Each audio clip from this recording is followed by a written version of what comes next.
Montre à la caméra comme tu es mignon. Montre à la caméra avec ton nounours dans la bouche. Hop là, tu l'as craché, tu veux pas montrer à la caméra?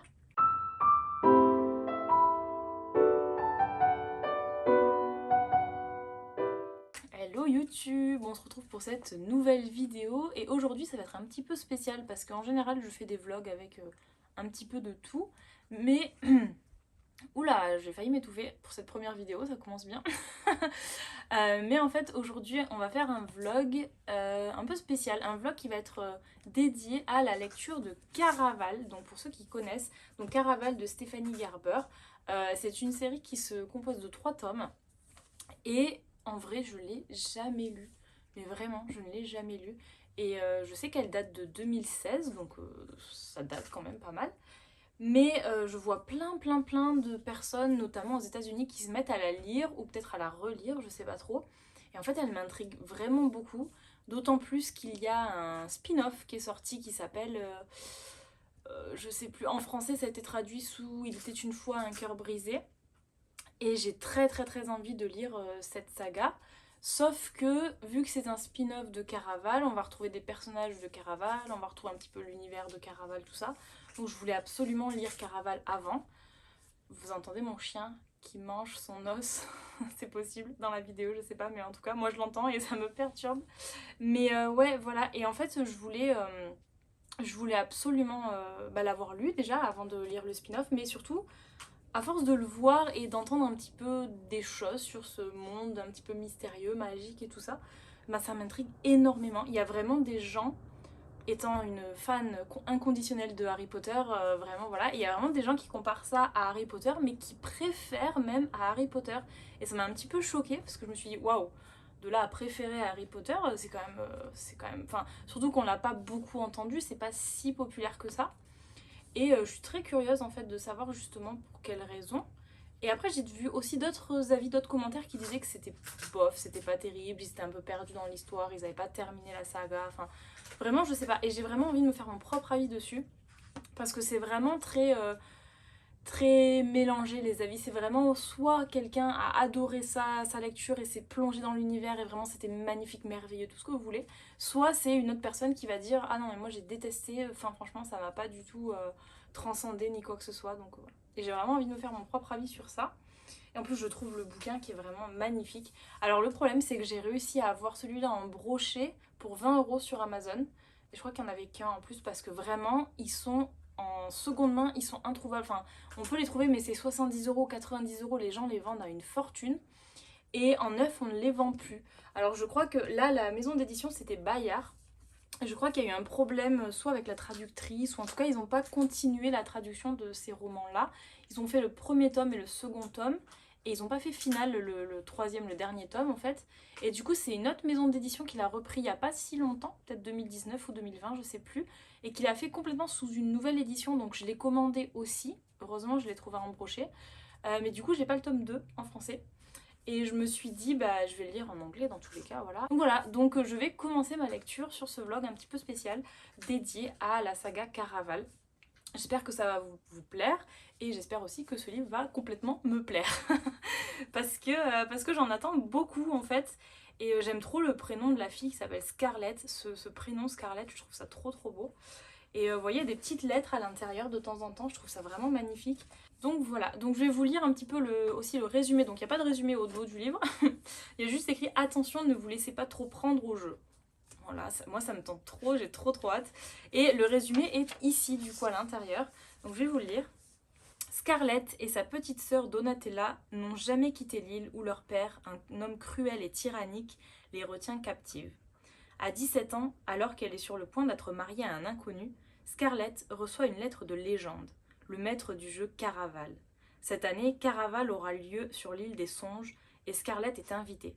Depuis toute petite, elle rêve d'assister à ce jeu légendaire et fabuleux, aidée par Julian, un mystérieux marin.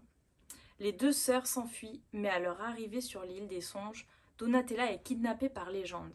Scarlett entre alors dans Caraval avec Julian. Si elle ne retrouve pas sa sœur avant que les 5 nuits du jeu soient écoulées, celle-ci disparaîtra pour toujours. Franchement, j'ai trop hâte. Ça a l'air vraiment trop cool. Donc Caraval, c'est le nom du jeu. et un jeu qui se situe sur des îles, enfin des endroits différents apparemment. Et là on nous dit sur l'île des songes pour cette année. Et apparemment c'est un jeu qui dure 5 nuits. J'adore ce bouquin, vraiment je suis fan. Et j'ai vraiment peur d'être déçue par l'histoire. J'ai vu vraiment quand même pas mal de mauvaises reviews sur ça. Et j'ai pas envie d'être déçue parce que vraiment je l'aime trop. J'aime trop ce bouquin et je veux vraiment l'aimer encore plus par rapport à ce que j'aurais lu. Donc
alors j'ai un petit peu avancé, j'en suis ici et j'en suis donc chapitre 6, page 55. J'ai un petit peu commencé à annoter, il y a des passages que j'aime beaucoup. Notamment, j'aime trop parce que les émotions sont décrites avec des couleurs. Alors par exemple, les couleurs vives qui chatoyaient en elle furent chassées par une déception grise et morne. C'est trop beau. Et à un moment, elle dit « Des éclairs de couleurs accompagnaient toujours les émotions les plus fortes de Scarlett, et pendant quelques instants, un désir jeune jonquille s'embrasa en elle. » Franchement, toutes les émotions sont décrites avec des couleurs, ce qui fait que dans ce livre, vous avez vraiment des descriptions incroyables, et vraiment, vous pouvez imaginer un monde vraiment incroyable, quoi. Tout est super bien expliqué, super bien décrit, et des couleurs, vraiment, c'est multicolore, sauf vraiment les moments, on va dire, les plus tristes. Donc c'est très intéressant de lire de cette façon-là. Il s'est passé quand même pas mal de choses pour 6 chapitres, je trouve. Vraiment, ça n'arrête pas. On apprend beaucoup de choses en fait. On sait déjà que le père de Scarlett et Donatella, c'est vraiment une horrible personne, c'est un tyran. Et en gros, quand il y a une des deux sœurs qui fait une bêtise, c'est la fille qui a fait la bêtise, c'est pas elle qui prend, c'est sa sœur. Parce qu'il estime qu'il y a sûrement la fille qui dit c'est moi qui ai fait la bêtise, qui ment pour protéger sa sœur. Donc à chaque fois qu'il y en a une qui pense que c'est elle qui a fait la bêtise, il va frapper l'autre parce qu'il se dit ouais elle me ment et c'est forcément l'autre qui a fait la bêtise et sa sœur la couvre. Bon, voilà, c'est un peu... Du coup bon, dans tous les cas il frappe ses enfants, il est horrible avec ses enfants. Et Donatella veut s'enfuir. Et au moment où Scarlett reçoit la lettre donc de Légende, le maître du jeu Caraval, elle va voir sa sœur, elle lui dit tout ça, mais Scarlett est promis à un mariage comment on dit, un mariage arrangé. Elle connaît pas son mari encore, mais pour elle en fait c'est un petit peu l'échappatoire, le truc qui va faire que elle pourra s'échapper de l'emprise de son père, et notamment avec Donatella puisque son mari lui envoie des lettres en lui disant, enfin son futur mari du coup, lui envoie des lettres en lui disant que elle pourra venir habiter avec lui après le mariage et avec sa sœur. Donc pour Scarlett en fait, c'est vraiment l'échappatoire de ce mariage, c'est vraiment son échappatoire de sauver sa sœur et elle des griffes du père, et elle se dit bon voilà c'est très important tout ça, donc pour elle c'est vraiment super ce mariage. Elle voit pas du tout le négatif vu qu'elle connaît pas son mari, mais la sœur Donatella au contraire lui dit non mais tu le connais pas, ça se trouve c'est un tyran encore pire que notre père. Et Scarlett lui répond non, c'est impossible vu les lettres qu'il m'envoie, il est très gentil, il veut nous aider, enfin voilà. Donc elles sont un petit peu en froid sur ça. Et au moment où Scarlett vient pour annoncer la nouvelle de la lettre de légende à sa sœur Donatella, elle trouve Donatella avec Julian, donc dans les bras de Julian. Donc on imagine qu'il y a une romance entre les deux. Et Donatella veut carrément s'enfuir avec Julian. Et cette lettre, c'est un peu son échappatoire à elle. Pour dire, c'est l'excuse en fait de dire bah viens on va participer à Caraval, comme ça on peut s'échapper. Sauf que Scarlett elle l'entend pas du tout comme ça puisque bah du coup elle veut se marier pour échapper au père. Donc les deux en fait ont le même objectif d'échapper à leur père, mais pas du tout de la même façon. Donc une voudrait se marier et l'autre veut s'enfuir avec son copain. Bon. Et du coup Scarlett n'est pas du tout d'accord avec ça, elle se dispute un petit peu, enfin elles sont un petit peu en froid. Et arrive la nuit où Scarlett, où Donatella, sa sœur, donc avec Julian, ont un plan pour kidnapper Scarlett. Et donc j'en suis là. Donc au moment où Donatella a kidnappé Scarlett, et après bah, je sais pas du tout comment ça va se passer pour le jeu, comment elles vont y arriver, tout ça. Donc ils sont trois, ils sont partis à trois, donc Julian, Donatella et Scarlett. Et franchement, c'est trop bien, j'adore l'écriture, j'adore la plume de l'autrice. Et je me dis, pour le premier roman de Stéphanie Garber, franchement c'est incroyable. Parce que, premier texte, en général, c'est pas les meilleurs romans, quoi. Et là, il est vraiment incroyable. Donc je me dis, si ça, c'est son premier, c'est quoi les autres, en fait? L'intrigue est ouf. J'ai trop hâte de rencontrer Légende et de me plonger dans ce jeu parce que je me demande ce que ça va être, ce jeu Caraval. Et puis comment elle a pu faire tenir tout ça sur 3 tomes, en fait. Parce que je me dis, en un tome, est-ce que ça pourrait pas finir? Et ouais, 3 tomes, ça paraît fou. Donc je me demande si je vais faire une vidéo pour chaque tome de lecture ou si je vais juste faire le premier et je vous ferai des updates lecture dans d'autres vlogs ou quoi. Mais ça dépendra vraiment de la lecture quand j'aurai fini ce livre-là, si vraiment j'adore ou pas. Mais voilà, en tout cas j'en suis là et on se retrouve un peu plus tard pour un second update du coup.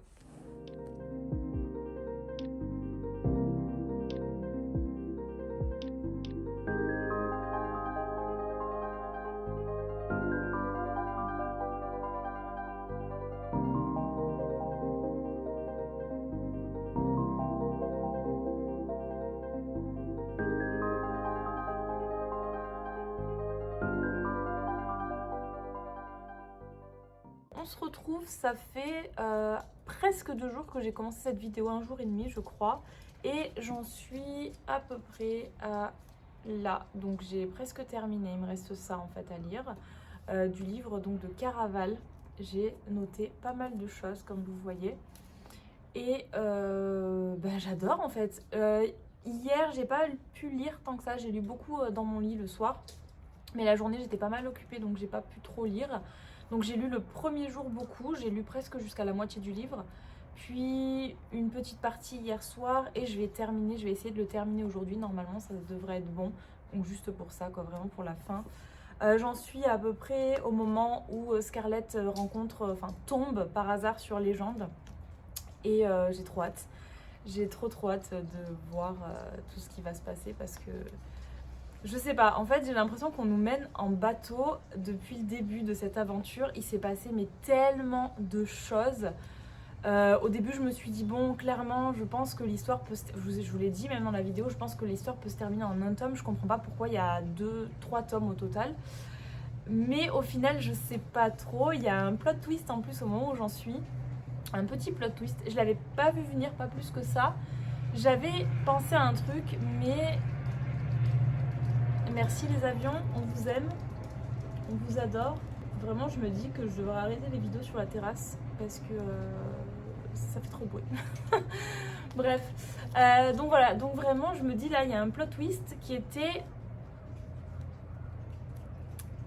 Je vais pas dire attendu parce que je m'y attendais pas, mais quand même, je soupçonnais un truc, mais c'était pas le plot twist auquel je m'attendais. Je m'attendais à un truc, mais pas à celui-là. Je sais pas comment vous expliquer, mais enfin bref, si vraiment vous lisez ce livre, vous comprendrez. Parce que vraiment, j'ai même pris des notes à un moment dans le livre en me disant « je le savais ». Et en fait, il y a eu retournement de situation sur retournement de situation. J'étais perdue. Vraiment, à un moment donné, je suis arrivée, j'étais complètement perdue. Mais j'adore, hein. Il se passe tellement de choses. On a le cerveau qui part dans tous les sens. C'est un peu... c'est un monde magique. On nous emmène dans un monde magique avec vraiment des scènes incroyables. Vous avez l'impression de vous retrouver dans les rues de Harry Potter quand il fait son shopping pour aller à Poudlard. Vous avez l'impression de vous retrouver coincé dans des endroits, dans des tunnels sombres, des trucs, mais vous pouvez pas faire autrement que de croire les gens que vous croisez, mais en même temps, rien n'est réel puisque c'est un jeu. On nous répète tout le long du livre que tout est un jeu, donc il faut faire attention, rien n'est réel. Mais comment faire en fait? J'ai envie de dire, je pense vraiment comme Scarlett que je ferai confiance, pas à tout le monde, mais la plupart des gens, surtout ceux qui ont l'air cool. Et c'est vrai que à première vue, t'as pas vraiment de raison de te méfier. Donc c'est un jeu, donc il y a des choses à faire, des choses à gagner, des étapes à passer. Donc elle va en passer certaines, plus ou moins mal. Et il va lui arriver des choses qui font que ça va changer le cours de l'histoire. Enfin, c'est vraiment hyper compliqué, je trouve. Mais ça s'arrête jamais. C'est hyper cool et j'ai vraiment trop hâte de finir au moins ce premier tome pour voir ce qu'il en est. J'espère vraiment que ça va pas nous arrêter sur un moment où je me dis non, il me faut le deuxième tome, je vais enchaîner parce que en fait j'ai tellement de lectures à faire, notamment par rapport à un challenge de lecture que je fais en ce moment. Donc, je me dis non, j'ai pas du tout envie que ça enchaîne et je veux faire une pause dans Caraval et reprendre un petit peu ma lecture de ce monde-là un peu plus tard, on va dire. Je suis tellement à fond que j'ai carrément changé mon fond d'écran dans le thème de Caraval. En fait, je veux vraiment me plonger dans l'ambiance parce que j'adore l'ambiance cirque, l'ambiance jeu, magie, vraiment la robe de Scarlett qui change selon son humeur, selon ses émotions aussi. Elle change complètement, genre elle peut passer d'une certaine couleur à une autre, la dentelle qui va changer, les volants et tout, la forme de la robe, tout change. On est vraiment transporté dans un monde magique et je trouve ça incroyable en fait, j'adore.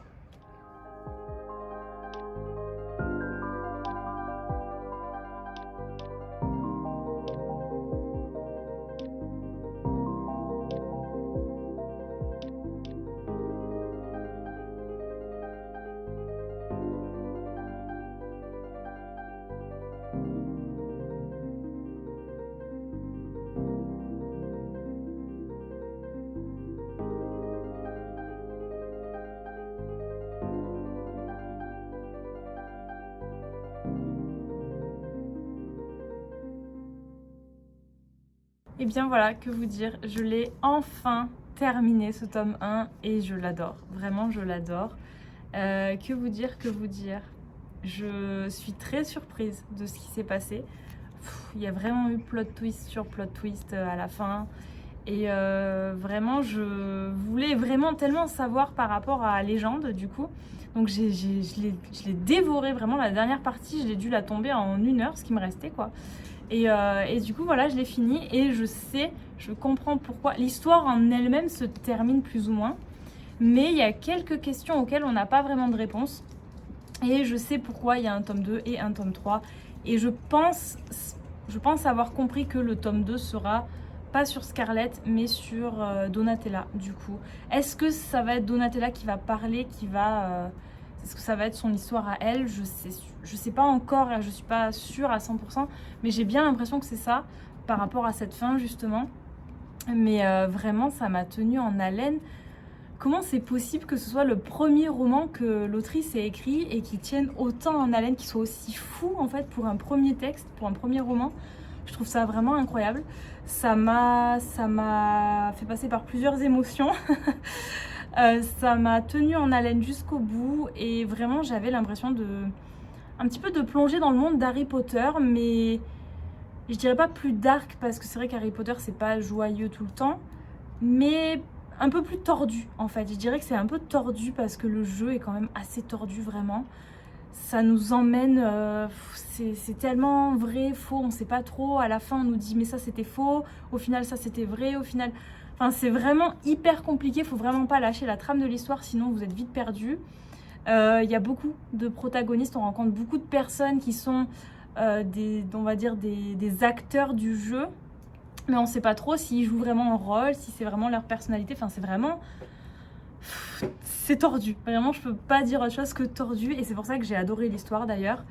Et j'ai vraiment hâte de lire le tome 2, mais comme je vous disais tout à l'heure, ça va parce que j'ai pas le plot twist qui termine l'histoire avec vraiment 100 mots de la fin en me disant oh zut, j'ai besoin du second tome pour enchaîner quoi. Non, là clairement on termine l'histoire principale, mais quelques questions sans réponse. Donc voilà, mais je lirai pas le tome 2 tout de suite, histoire de changer un petit peu de... J'ai envie de me replonger dans cet environnement, mais un peu plus tard. Donc je pense que je vais me remettre à lire une romance contemporaine pour changer un peu. Et puis je verrai si j'attaque ce mois, à la fin de ce mois ou le mois prochain, le tome 2. Mais vraiment, ça fait partie de mes lectures favorites, j'adore. Après, j'ai vu aussi pas mal de mauvaises reviews. Pas de mauvaises reviews, mais je dirais que moi j'ai mis clairement un 5 étoiles, même pour moi ça serait 5 étoiles plus. Mais j'ai vu pas mal de monde aussi qui mettait 2, 3 étoiles, même 1 étoile, j'ai même vu. Je comprends pourquoi. Déjà parce que c'est très tordu, il peut y avoir des trigger warnings pour certaines choses. Et aussi, c'est du young adulte. Donc ne vous attendez pas à avoir une romance hyper développée comme dans les romantésies ou voilà, des trucs comme ça. C'est vraiment tout sur le jeu, sur le mystère, tout ça, la magie. Mais parfois il y a quelques longueurs. Parfois il y a des moments où vous avez un chapitre où il se passe plein de choses et des chapitres où il se passe rien du tout. C'est vraiment du dialogue, mais c'est aussi de la découverte avec les personnages. Certains diront qu'ils n'ont pas du tout aimé le personnage de Julian ou de Scarlett. Alors moi par contre j'ai adoré Julian, vraiment du début à la fin je l'ai adoré, je le trouvais trop mignon. Et Scarlett, j'étais moins fan au début, mais petit à petit je la trouve de plus en plus sûre d'elle, elle prend vraiment confiance en elle. Et du coup je commence vraiment à l'apprécier, vraiment beaucoup. Par contre j'ai plus de mal avec Donatella. J'ai plus de mal avec la petite sœur. Maintenant, je me dis, est-ce que dans le tome 2, si c'est vraiment l'histoire de Donatella, peut-être que de me rapprocher du personnage, ça me fera changer d'avis, je sais pas du tout. Mais pour l'instant, ouais, c'est elle avec qui j'ai le plus de mal. Et Légende, moi je suis désolée, mais je peux pas dire est-ce qu'on le voit, est-ce qu'on le voit pas, est-ce qu'on le rencontre ou pas, est-ce que voilà, il y a plein de manigances, il y a plein de mensonges, il y a plein de trucs comme ça. Mais moi, je peux vous dire que Légende, je l'aime, je l'adore, vraiment. Je sais pas trop s'il est tyrannique ou s'il est gentil ou s'il faut le plaindre ou s'il faut le détester, j'en sais rien, mais moi je l'adore. Donc clairement c'est ma légende à moi là. Pour le coup, déjà pour avoir créé un jeu pareil, j'adore. Vraiment c'est tordu, mais je dois avoir l'esprit tordu quelque part. Mais vraiment j'ai trop adoré cette lecture. J'en ai pris plein les yeux, c'est vraiment le cas de le dire. Et tout le long de ce livre, je me suis dit, mais pourquoi il n'y a pas de film sur ça? Pourquoi il n'y a pas eu de film sur cette histoire? Je voyais les scènes. J'avais l'impression, je me disais si vraiment c'était tourné en film, ça pourrait tourner comme ça et l'acteur il pourrait jouer comme ça et oh là là là, j'en ai eu plein les yeux, vraiment plein les yeux, j'ai adoré. Voilà, cette vidéo est maintenant terminée, donc j'espère que ça vous aura plu, hein. C'était une petite vidéo un petit peu nouvelle, une petite vidéo test. Je voulais vraiment me consacrer qu'à ce livre-là, donc j'ai testé, voilà, j'ai essayé. J'espère que vraiment ça vous aura plu. N'hésitez pas à me dire dans les commentaires si vous avez apprécié ce livre, si vous l'avez lu, hein, si vous l'avez apprécié, si vous ne l'avez pas apprécié aussi, pourquoi. Et si ça vous a donné envie de le lire, pour ceux qui ne l'ont pas lu d'ailleurs. Et puis voilà, donc sur ce, je vous fais de gros bisous et je vous dis à bientôt dans une prochaine vidéo. Ciao tout le monde!